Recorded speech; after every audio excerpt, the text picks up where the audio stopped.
Republican Senator Richard Burr of North Carolina. Mr. Chairman, thanks very much for joining us, and I want to get your assessment of what happened in Brussels, what's happening right now. But first, quickly on the shooting incident up on Capitol Hill. I assume you've been briefed by your staff. What are you hearing? Well, Wolf, I think everything that you've heard publicly is 100% accurate. My concerns were with my personal staff, my committee staff, and then could this have been a terrorist act? We now know that's not the case. This was a mentally disturbed individual, apparently, and what we saw was a security apparatus in Washington worked exactly like it was designed, and in this case, only the shooter was hurt.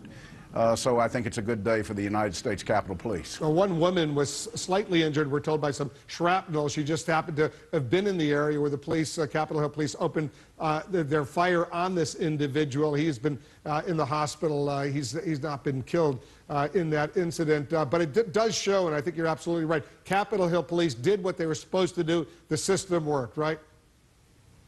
Yeah, they absolutely did on probably one of the busiest weeks that we experience in Washington, and that's the cherry blossoms out.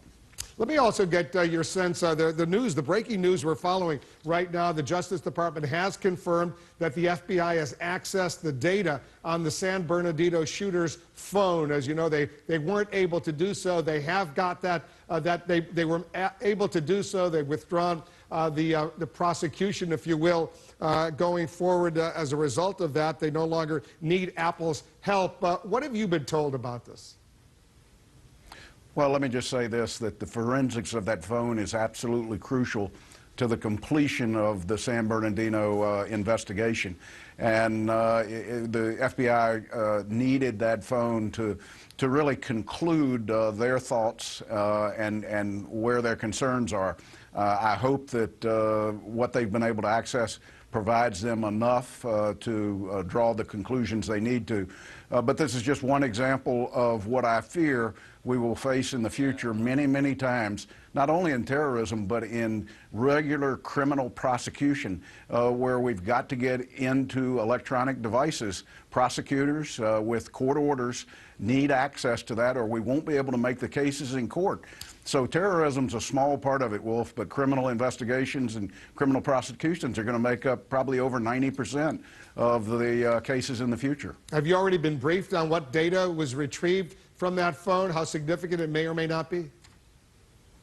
I have not been briefed on what they found. I know what they were looking for, and there was every reason for the FBI to push as hard as they possibly could to get that information. Remember, they're in charge of keeping America safe, and let's let them do their job, and I think in this case they're well on their way to doing that. All right, let's move on and talk about the terror incidents in Belgium, earlier in France. The man suspected of having been that third airport bomber was released today due to a lack of evidence. I mean, there's a lot of questions about Belgian capability right now in tracking down these terrorists. First of all, what do you know about this so-called man in white?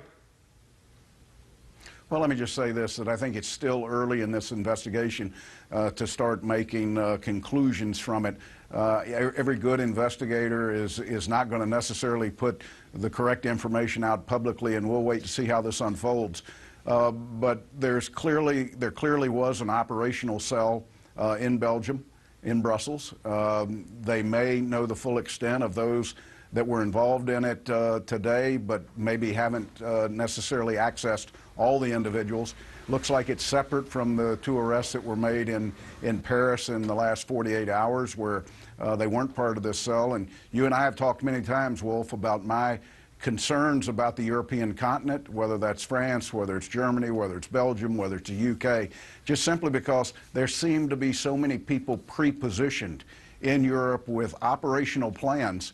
And we even saw in the case of the media that was released from the laptop computer, that in this case it seemed that they upped by a few days this attack because of the fear after one was captured and that they may have spilled the beans. So this shows a flexibility, not only an operational capability.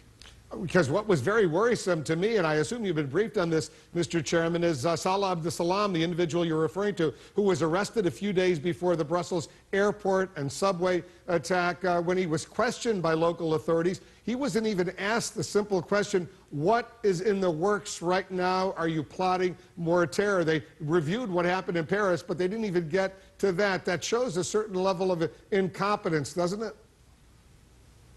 Well, Wolf, let me say this. Could we see a better level of cooperation within all of the European partners? Absolutely.